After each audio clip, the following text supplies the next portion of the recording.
લોકસભામાં અધ્યક્ષ ઓમ બિરલા વિરુદ્ધ અવિશ્વાસ પ્રસ્તાવ થયો રજૂ. પક્ષ અને વિપક્ષના અનેક સાંસદ ચર્ચામાં સામેલ. તો ગૃહમંત્રી અમિત શાહ કાલે આપશે જવાબ. તો રાજ્યસભામાં કેન્દ્રીય મંત્રીઓએ વિભિન્ન મંત્રાલયો અને વિભાગોના રિપોર્ટ કર્યા રજૂ. તો નારેબાજી સાથે વિપક્ષ સદનમાંથી કર્યું વોકઆઉટ.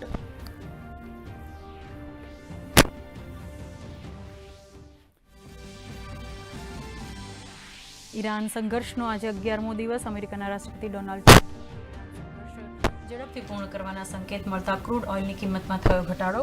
તો ભારતથી એર ઇન્ડિયા અને એર ઇન્ડિયા એક્સપ્રેસ આજે ભરશે ઉડાન. પશ્ચિમ એશિયા માટે કુલ 60 ફ્લાઇટ્સનું થશે સંચાલન.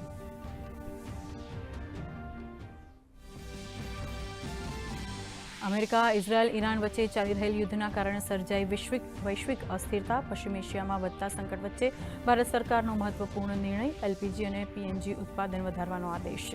ઘરેલું ગ્રાહકોને આપી પ્રાથમિકતા.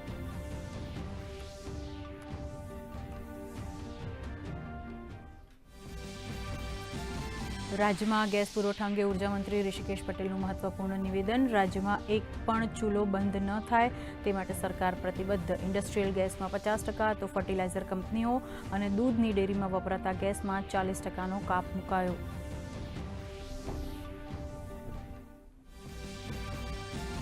વિધાનસભાની પ્રથમ બેઠકમાં પ્રશ્નોત્તરી કાળથી શરૂઆત. કામકાજ સમિતિનો 13મો અહેવાલ બહુમતીથી પસાર. ઉર્જા મંત્રી ઋષિકેશ પટેલે કરી સ્પષ્ટતા.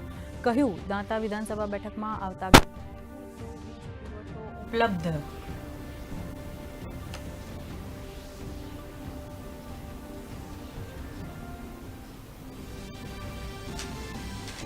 રાજ્યના શહેરોમાં તળાવો અને હવાની ગુણવત્તા સુધારવા માટે ગુજરાત અર્બન ડેવલપમેન્ટ મિશન શરૂ કરશે. લેક એન્ડ એર વોચ પહેલ. 17 મહાનગરપાલિકા અને 152 નગરપાલિકામાં એર ક્વોલિટી મોનિટરિંગ. તળાવોના મોનિટરિંગ માટે સિસ્ટમ અમલમાં મુકાશે. એક્યુઆઈમાં વધારો થવા પર આપમેળે જનરેટ થશે એલર્ટ. રાજ્યમાં આકરા તાપની શરૂઆતથી લોકો પરેશાન. આગામી 2 દિવસ સૌરાષ્ટ્ર અને દક્ષિણ ગુજરાતમાં હીટવેવની આગાહી. 41.6 ડિગ્રી મહત્તમ તાપમાન સાથે રાજકોટ સૌથી ગરમ શહેર. રાજ્યના 9 શહેરોનું તાપમાન 40 ડિગ્રીને પાર.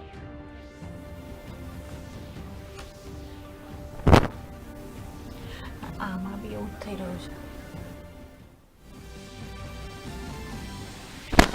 ભારતીય શેર બજારની મજબૂત વાપસી. બીએસસી સેન્સેક્સ 809.57 પોઈન્ટ્સના વધારા સાથે 78,375 પોઈન્ટ પર ખુલ્યો. તો નિફ્ટી 252.75 પોઈન્ટના વધારા સાથે 24,280 પર ખુલ્યો. સોનાનો ભાવ ₹1,800ના વધારા સાથે 1,62,000ને પાર. જ્યારે ચાંદીનો ભાવ 9,300ના વધારા સાથે 2,76,000ને પાર પહોંચ્યો. આજથી સ્વિટ્ઝરલેન્ડમાં શરૂ થશે Swiss open badminton tournament. Bharat તરફથી ટુર્નામેન્ટમાં રમશે એચએસ પ્રણોય અને કિદામ્બી શ્રીકાંત. મહિલા ડબલ્સમાં ત્રિશા જોલી અને ગાયત્રી ગોપીચંદ એકમાત્ર ભારતીય જોડી હશે. વુમન્સ ડબલમાં રાતે 10 વાગ્યા પછી ભારતીય ખેલાડી ઉતરશે મેદાનમાં.